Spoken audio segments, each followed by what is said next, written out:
my friends, but these are not vaccinated. But I am vaccinated, so I feed these dogs every day. So yeah, that's that. Hello everyone, welcome back to my channel. This is Dr. Maha and you are watching Versatile Dr. Maha. So how have you guys been? I know it's been a long time and I have taken a long break. I had some things on my plate and I was a little busy, but now I'm back and I'll keep posting videos more often.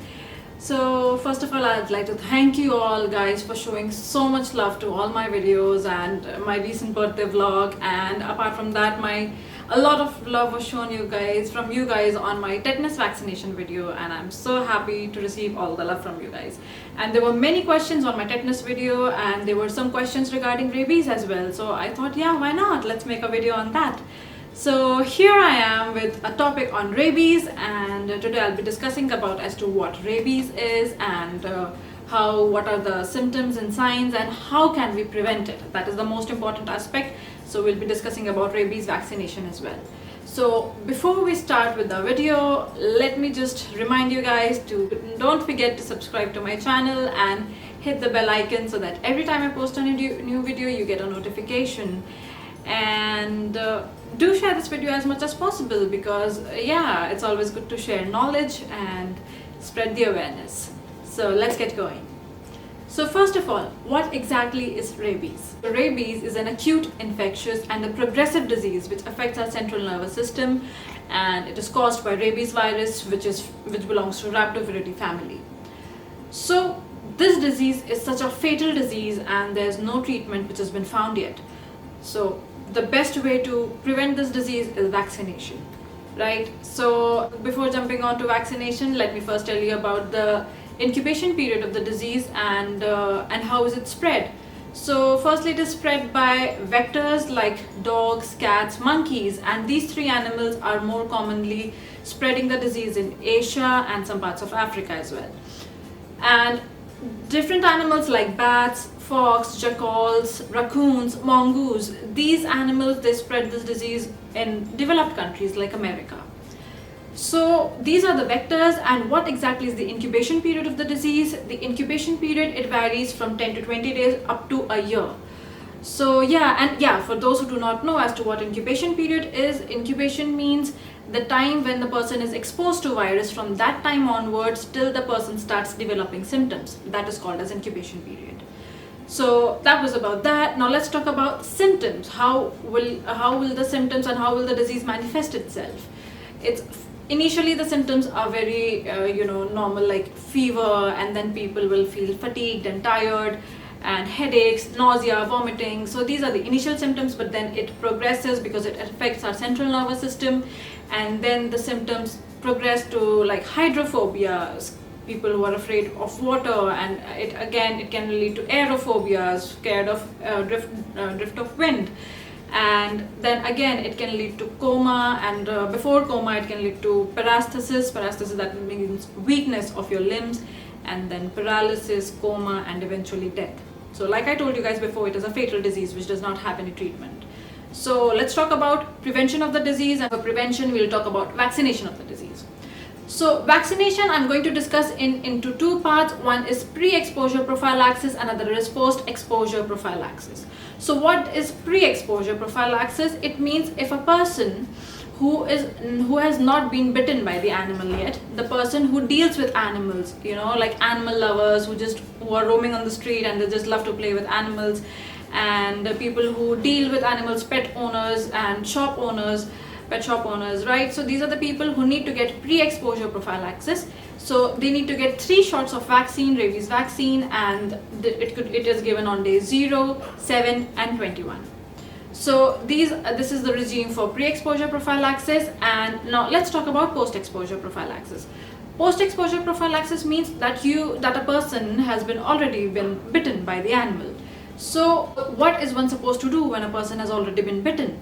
First of all, initially one should run and just wash their wounds, because wound care is very, very important. Before a person gets any injection or anything, person should first wash their wounds properly with soap and water, wash it thoroughly, and after that, as soon as possible, one should get a rabies injection. So rabies injection is given in 4 doses. It's given on 4 different days, First of all, it's given on the very day when the person is bitten, that is day 0, and then on day 3, and then day 7 and day 14.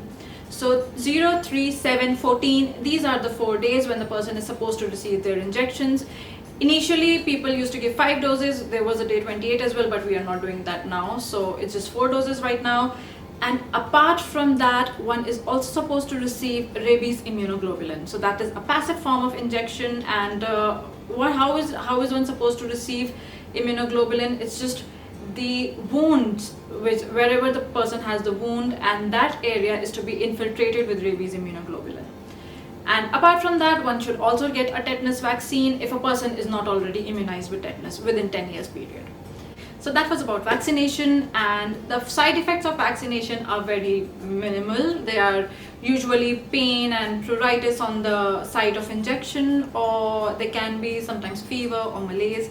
So these side effects can be there, but then one should not stop their injections. One should not stop themselves from taking the injections because of these side effects. These side effects are normal. If a person has fever or having pain, the person should take a paracetamol and they'll be fine. But just because of side effects, one should not discontinue their injections. So that was about the side effects. Now let's talk about some special scenarios. Now, what if, let's take an example. Suppose I am bitten by an animal today, and I have taken all the vaccinations, all of the injections and immunoglobulin and my tetanus vaccination, everything. Now after a year, I am bitten again by an animal. So what to do in that case? In that case, I am not going to get the whole of the vaccination again. I am just going to get 2 doses of rabies, that is on day 0 and day 3. Right? And then you're good to go. So that's that. And now let's talk about scenario number 2. Now suppose I'm been bitten by an animal today, taken all of the doses, taken all the precautions, cleaned my wound and everything. But now I'm bitten by an animal after 3 years. Now in that case, I am going to take all of the complete doses of rabies, all of the 4 doses on day 0, 3, 7, 14, proper wound care and everything, because after 3 years I'm supposed to take all the doses again.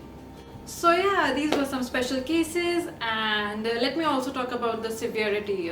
If a person who is bitten by any of those vectors, like I mentioned before, if a person is bitten in in the torso area, in the upper part of the body, like in your chest or arms or face, then that becomes a little more serious, because it's more close to CNS. It takes a little less time to reach your brain. So the severity of the disease becomes more, and a person will have to be very careful and definitely take an immunoglobulin. Apart from the injection, one will have to take rabies immunoglobulin, and it is a must. One cannot skip the rabies immunoglobulin. So yeah, that was about the severity of the disease. And before I conclude my video, I would just like to tell you guys that rabies is a very, very fatal disease. No cure has been found yet, so one just cannot avoid any dog bite or a cat bite or any of the rabbit animals. The bite should not be ignored, and all the necessary precautions, vaccination should be taken. So yeah, I think that was pretty much it. And guys, if you have any questions, any queries, do keep asking me all the questions. I just love it when you guys ask me all the questions, and I love to answer you guys.